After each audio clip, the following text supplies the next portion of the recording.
So welcome to the history of the London Underground 1959 stock. So we start off right at the beginning. The 1959 stock entered service on the Piccadilly line on the 14th of December of 1959. However, from 1959 to approximately 1963, the 59s also served on the Central line to replace standard stock trains which were in service at that time.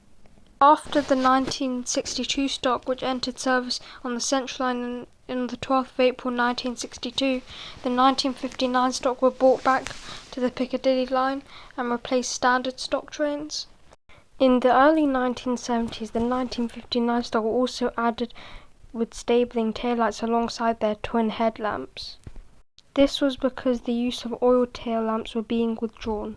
However, after the introduction of the 1973 stock trains, which entered service on the 19th of July 1975, the 1959 stocks were cascaded over to the Northern Line, replacing 1938 stock trains.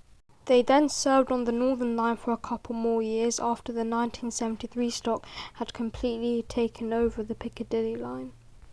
However, in 1985 they were transferred once again to the Bakerloo line to replace the 1938 stock.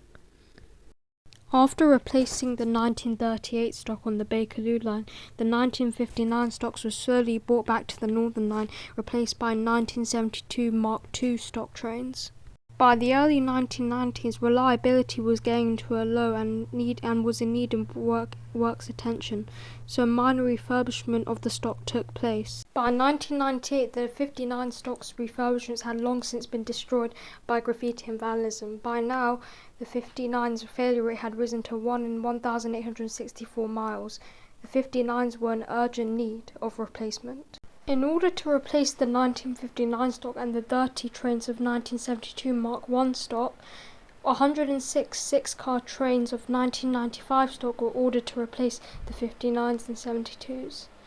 These trains were 6 cars in length compared to the original 7 cars. As said, these trains only had 6 cars in them compared to the 59s, which has 7, mainly because the 59s, when they had 7 cars, the first and last set of the doors were barely in the platform, and both cab ends had to be in the tunnel, mainly because the platform could not accommodate 7 cars. This meant that all future Northern Line trains had to be only 6 cars in length instead of 7. After months of testing, the 1995 stock finally entered service on the 12th of June 1998 and full service on the Northern Line in October 1998. Now that the 1995 stock was now on full service on the Northern Line, the 1959 stock can now be taken out of service. Over the next 15 months from October 1998 to January 2000, the 59s were slowly taken out of service, with the last 1959 stock train running in January 2000. After retirement, most cars were scrapped. However, a handful of cars have actually been preserved.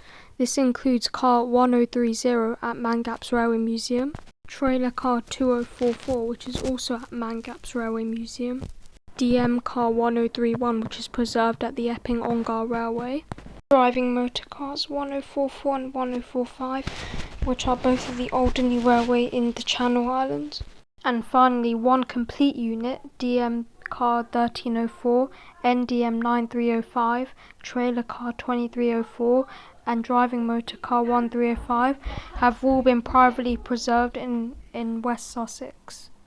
DM car 1018 was originally planned to be preserved by the London Transport Museum down in Acton, but is now privately preserved in Dorset. Thanks for watching, see you next time.